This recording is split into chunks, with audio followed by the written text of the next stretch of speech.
Now in this movie I want to get started at considering the issue of rigging, or the rig for the character. You will see that when we import the character mesh we have a second tab here in the Object Inspector which is tabbed Rig. Now rig refers to the underlying bone structures inside this character mesh that the animator has put there for creating the animation for this character. So underneath this mesh here there is an invisible bone structure which defines how the character moves, and the model, the vertices of the model will conform to the underlying character mesh, the skeleton, as it moves across the timeline. So we can't actually see the skeleton structure here, but if I drag and drop the model into the scene like so, you'll see the character listed here in the hierarchy panel. And the first thing you'll see is that there's a little twirly arrow next to the character, which means that we can open it up and examine it even further. So I'm going to do that here. I'm going to open up the character and you'll see straight away that we get different pieces to this character. Let me just press F on the keyboard to zoom in and focus on this character here.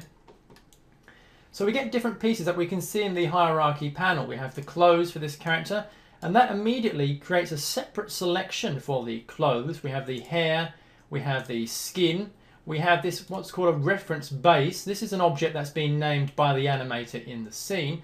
But if I open this up, we can go even further. And I can select the cube mesh here. Again, I can also move and transform it completely separate from the rest of the model.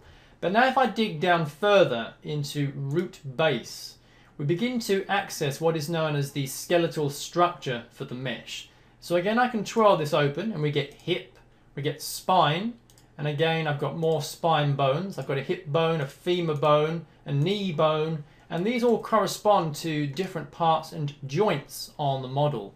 And this structure together defines how this mesh animates. Again, we can transform this separately, and notice that I'm just transforming this particular area of the mesh. I'm not transforming the whole mesh, I'm just deforming the bones. So again here I can adjust particular bones and pieces of the mesh. Right now the deformations are looking really quite terrible, but you can see that by using this hierarchy panel here I can access each of the bones that are embedded inside the model. These bones refer to the rig. So I'm just going to select this model and delete it from the scene and return back to the character mesh here and look at the properties in the Object Inspector. So we have this rig tab here and we have the animation type, which by default for pretty much every model is set to generic.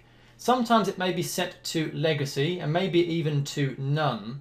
Now if we have it set to none, it defines that this mesh has no rig at all. If it's set to legacy, then it's a structure that is compatible with Unity's older animation system. And generic refers to pretty much any kind of rigged structure that is not a humanoid. Now a humanoid is any human-like structure. Now in this case we know that the skeleton is for a character, so it will be a humanoid. So I want to change the animation type from generic to humanoid, and this will allow us to access all of the more advanced mechanism features. So I'm going to switch it to humanoid and then press apply on this toolbar here. And when I do that, this Object Inspector changes. We get a little tick icon here next to this configure button.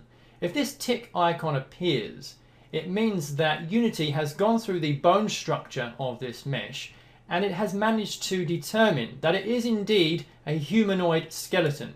It has gone ahead and found all the necessary appropriate bones inside this structure and configured them automatically into a special structure known as an avatar. You can see the avatar definition here. And avatars are what we're going to be looking at next.